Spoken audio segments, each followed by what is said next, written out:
Well, I would imagine that even as a guy that designs these ships, I mean, first of all, I would think that there's pride in that. Like, you're designing something that you know is changing the lives of children and people all around the world, and specifically in Africa. Like, have you ever had one story?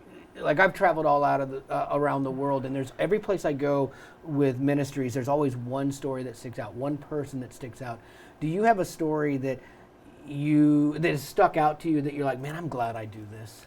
Yeah. So I lived on board our ship, the Africa Mercy, for about 5 years, and I worked there. And I worked down in the engine room, not a glamorous job, turning wrenches, getting greasy. Yeah. And I was working one day on this refrigeration compressor, thing that keeps the food frozen. And it was really hot, and my wrench slipped off the bolt I was tightening, and I burned my arm on a pipe and threw my wrench in my bag, probably muttered a couple things I shouldn't have, sure. And decided I needed to figure out what I was doing. And I went up on deck and had a glass of water and just sat there looking over the handrail towards the dock.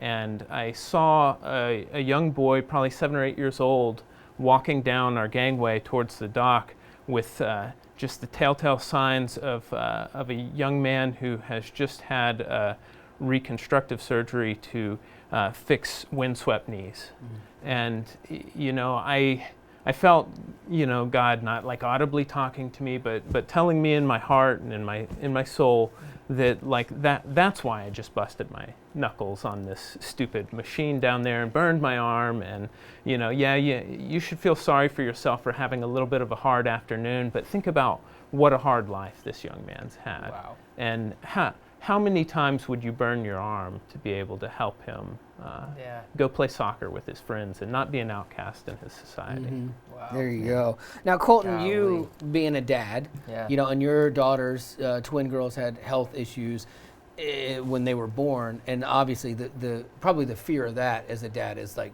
just I don't know that, like I can't even imagine going through that. That had to be hard. But then when you look at partnering with another ministry so that you can prevent other parents from having to go through that themselves, you know, what does that mean to you? Man, yeah, again, it's one of those scary fight or flight moments that you never want to be in as a parent, never think you would be in as a parent, especially meeting your kids for the first time. And again, that's where faith comes in, right? It's before something happens, and you do build up trust and your faith in those moments. But again, the thought of someone not having access to what we did is heartbreaking. Mm-hmm. And knowing that we can come alongside and even just raise some awareness for what you do, and hopefully people can help however they can help.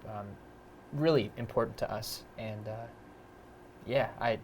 I don't even really know how to articulate like how that would feel, knowing that, I mean, we know that people don't have access to it, but knowing that you guys have taken the initiative to step up and do something about it is huge. I wish more people did that. They not only see a need and they point out a need, but they become a part of the solution. I think that's so important. Well, and the other thing too is like not everybody has, you know, the degree to build a hospital ship, you know, or the ability to stand in front of people and do music like you do.